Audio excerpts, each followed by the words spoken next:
Ang aming susunod na panauhin ay ginamit ang kanyang diskarte para maabot ang kanyang pangarap. Panoorin nating lahat. Ako si Nino Boydaser. Ako ay tubo sa Ginubatan, Albay, sa Bicol Region. Sa ngayon, nagtatrabaho ko bilang isang electrical engineer sa isang distribution utility dito po sa Valenzuela. Noong 2018, doon po ako nagkaroon ng opportunity at nakuha ko yung place na top 1 sa katatapos pa lang na electrical engineering board exam. Yung totoong dapat nangyari noon, hindi ako dapat nag-take ng board exam. Nung buhay kasi namin sa probinsya, wala kaming pera. Yung natiiwan sa akin pera is galing lang sa scholarship. So yung scholarship ko, pinangbayad lang din siya ng mga utang. Dahil nga wala nang natira, pang tuition at pang tustos din ng magulang ko, sabi ko hindi ako magte-take. Sa tulong ng mga kaibigan ko, ni-refer nila ako sa isang review center. Tapos yung review center, nag-offer siya na, dito ka sa amin, libre. Akin na lahat. So sama ka lang sa amin, basta mag-exam ka. So, napadpad ako ng Maynila noon sa pamamagitan ng katiting na budget namin, 1.5. Tapos, ang pangako lang sa akin noon, basta dito ka natitira, hindi ka na magbabayad ng tutuluyan mo. So, syempre, dahil 1.5 yung pera ko noon, kailangan ko siyang pagkasyahin. So, ang naging diskarte, kung ano yung classroom namin, kung saan nagkaklase yung mga kaklase ko, kapakalinis noon, doon ako higa. Yun na mismo yung tutulugan ko. Ang problema ko na lang sa Maynila noon is yung pagkain ko. So, sa umaga, syempre dahil magtitipid ka, pagkakasyahin mo yung 15 pesos para sa tinapay. Tinapay, breakfast, carbohydrates. Pagdating naman ng lunch at dinner, dahil nga meron namang karindira sa paligid, mapagkakasya mo yung 35 pesos per meal doon. So, ganun siya. Paano ko napaabot? Opportunity lang din. Nagkaroon ng privilege kasi noon na kapag nag-exam ka, nakakuha ka ng mataas na grade, nag-top ka doon, meron kang 500 per week. So yung 500 na yun, nag-rolling lang siya. Yun yung ginamit kong pang-tustos hanggang sa dumating yung araw nung exam. Nanay ko, although teacher naman siya, sabi ko nga, nasa private siya na pagtuturo. So yung kinikita niya doon, talagang kulang. Plus may mga utang pa siya. Kaya yung sa amin, kung may kikitain ka, yun lang yung magagamit. Yung 1.5 na natira na yun, maswerte din naman kasi nakapasok po ako sa isang scholarship. Yung scholarship yun is ginamit ko siya nung 5 taon na yun para makasurvive dun sa college. Wala kaming bahay. Pangalawa, single parent yung nanay ko. 5 kaming magkakapatid. Ako lang yung panganay, so ako pa lang yung nakakatapos. Kaya talagang wala kaming source of income, kundi pwedeng yung kikitain ng nanay ko or sideline ko sa ibang trabaho or yung sa scholarship at kung mauutang kami sa paligid.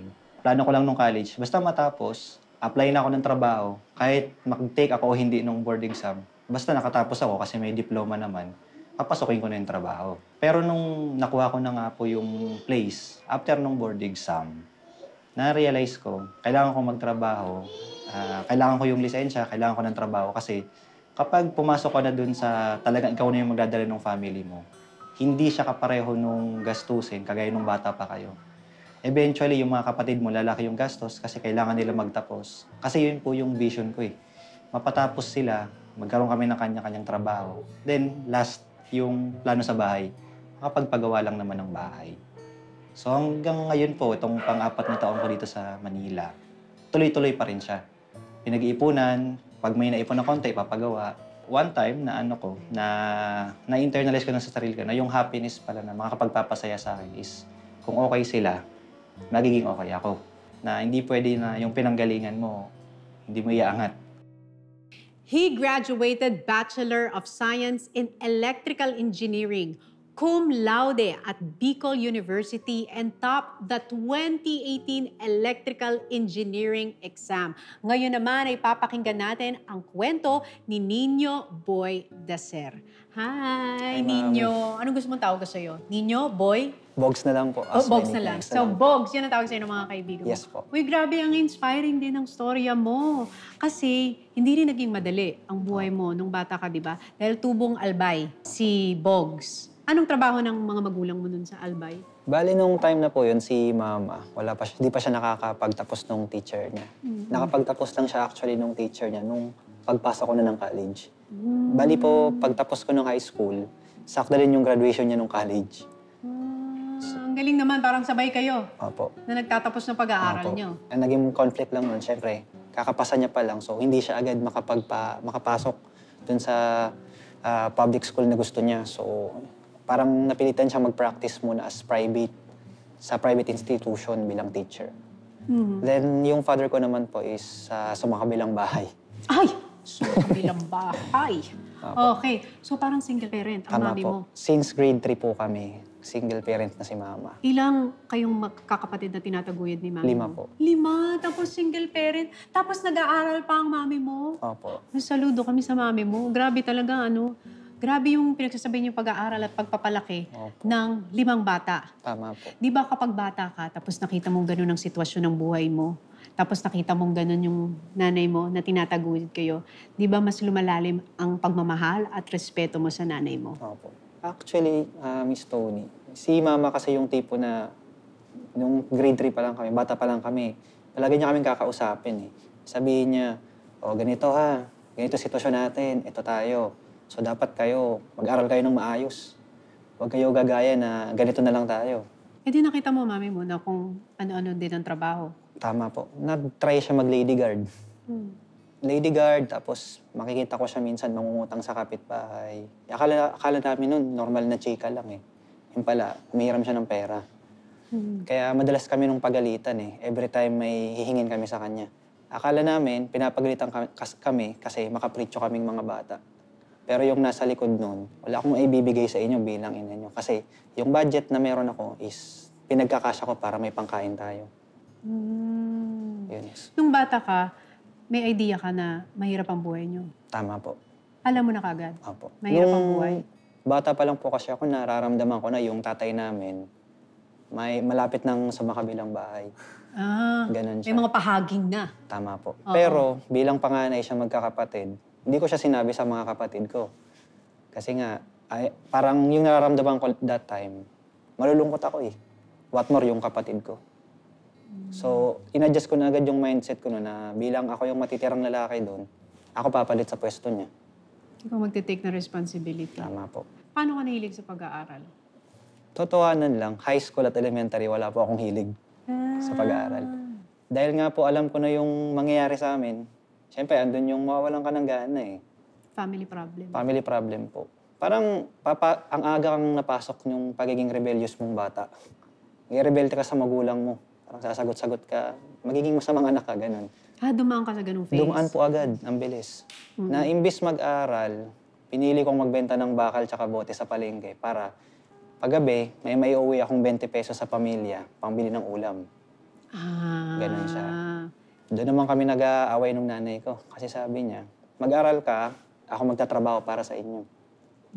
Galing ng mami mo. Ganun yung mindset niya. So yun ang tumatak sa'yo. Kailan ka nag-focus na? Sige, ito na lang ang tanging pagbubutihin ko dahil ito ang magiging pag-asa para mabago yung buhay namin. Ang ginawa namin, sige subukan ko, pasok kami ng scholarship, yung CHED. Napasok ako ng electrical engineering. Yun yung kinuha kong course. Pagpasok ko ng second year college, naramdaman ko parang hindi makatarungan yung mga binibigay na yung marka. At paano magiging competitive ka kasi sa pag-aaral eh. Kasi hindi ka pwede mabagsak. Kasi mawawalan yung scholarship mo. Nung nararamdaman ko na yun, ako nagde-decline yung grade ko. Bumalik na naman po ako dun sa phase ng wala na naman akong ganang mag-aral.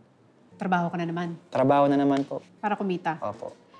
Hindi ko pinaalam sa kanila na may iba akong ginagawa aside sa pag-aaral. Kinausap ko yung barkado ko, ako pwede bang maglinis ako sa boarding house nyo? Kahit ano, basta may Magkano income. mga binabayad sa'yo yung tagalinis ka? 30 pesos kada araw.